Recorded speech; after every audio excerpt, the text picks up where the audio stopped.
гэр бүл салалт сайн биш л байна гэж бодож байна.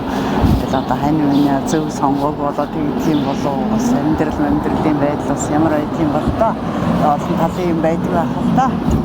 Гэхдээ одоо бас нэг сал сарнаад бас өр хүүхд өдрөө өнчрүүлээд байвал бас лансгүй нийгэмд бас сайнгүй л байх гэж бодож байна. Тэгвэл одоо их л гадаад явцаас болж байгаа мөл үйлдвэрлэгээд байна шүү дээ. Тэгээ явчихлаараа хол байдаг. Тэгээд хайр дурлал чи халцаар угаал тэгээд холцдог байх л гэж бодоо. Тэгэл эдийн засаг масгаас шалтгаалдаг бах уу? Тийм. Тэгээд бас нөгөө би минь танаагүй. Тийм. Тэнээсээ л болдог. Гэр бүл төлөвлөлтөөс л болдог болов гэж бодож штэ. Тэг хамгийн гол нь яг тийм чихэн хайр сэтгэлээр нийлээгүй те. Одоо жишээ нь нэг өнгөцхөн шохорлолоор ч юм уу те.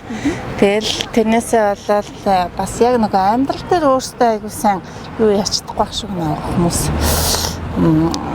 амьдрал дээр гараад ирэхээр одоо амьдрч чадахгүй би амьдралын хатуу хөвтөг сайн мэдэхгүй тэгээд суучдаг сэтгэлийн өөрлөөр суучдаг тэгэл яг амьдрал дээр гараад ирэхлээр ямар ч ажил төрөл хийж чадахгүй тэгэл тэрнээсээ болоод салдаг болоод гэж бодож байна. Нэг бол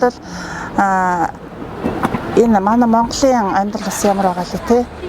Тэрнээсээ болоод гадаад дотоод руу их явж ийн гэр бүлийн айл нэгэн те амьдралаа дээш нь татахын тулд тэгээ тэрнээсээ болоод тэнцэнэ бас нөгөө давхар гэр бүл байсан болдог баг.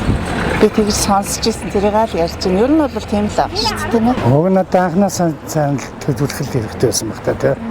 Тэгэхгүй зүгээр нэг шохорхлоор тийм хөлөөлж чадаад.